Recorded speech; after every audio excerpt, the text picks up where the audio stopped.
Hello, my friends. It's day 26 of our 40-day reading challenge. We're in John's Gospel, chapter 14. When I started out this series, one of the things I was curious about and was interested in is reading some familiar verses in context.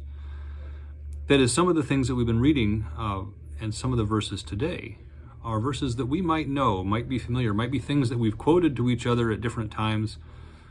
What does it mean that these are verses that Jesus spoke hours before he was arrested, hours before his crucifixion? There are a few things in today's reading about don't let your hearts be troubled, peace be with you, are the sorts of things that we often, or the sorts of ideas that we often share with each other in particularly difficult circumstances.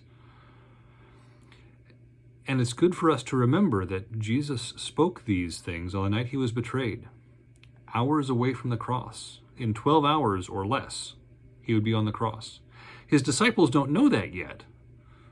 They don't understand all the things that are going to happen, but there's clearly something's been building all week.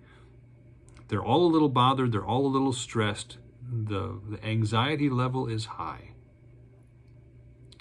And so Jesus says, do not let your hearts be troubled. Twice, actually, he says that. Now remember, this is coming from a man who's going to be sweating blood very shortly. If anyone can say to us, don't worry, I'll take care of it, it's Jesus at this hour, in this moment, in this situation. Because he knows what it is to be troubled in spirit. He knows what it means to be facing an uncertain future, to be facing things that you're not entirely, it seems, in control of, to be facing things that are going to be painful and hard and difficult. And he also knows the peace that can only come from willing submission to our Father's plan. Even facing the most stressful and stress-producing situation we can imagine, Jesus has been there first. And so when he tells us, don't be troubled, I've got this under control, we know he is speaking from experience. Our role as his people, when we face similar situations, is to listen to what he has to say and simply follow Jesus faithfully, even when it's hard. Because we know that it's going to work out the way that God intends, whatever happens. Even if part of the solution involves our death, we know that we have nothing to fear. Because of Christ, not even death can ultimately scare us. This is not, when Jesus says, don't let your hearts be troubled, he's not just saying, oh, don't worry about it, be fine.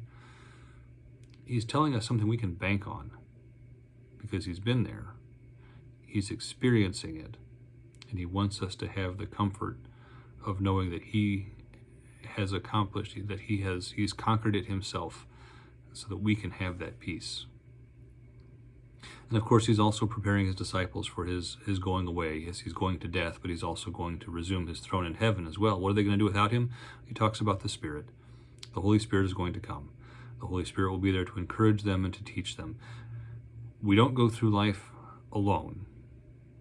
We don't go through life facing all these difficult challenges on our own strength. We have the Spirit living in us, the Spirit living with us, the Spirit strengthening us and supporting us. We follow Christ faithfully. We don't let our hearts be troubled. It's going to work out, and we rely on the Spirit's strength to get through it all. We'll read some more tomorrow. A vine and branches passage in John chapter 15.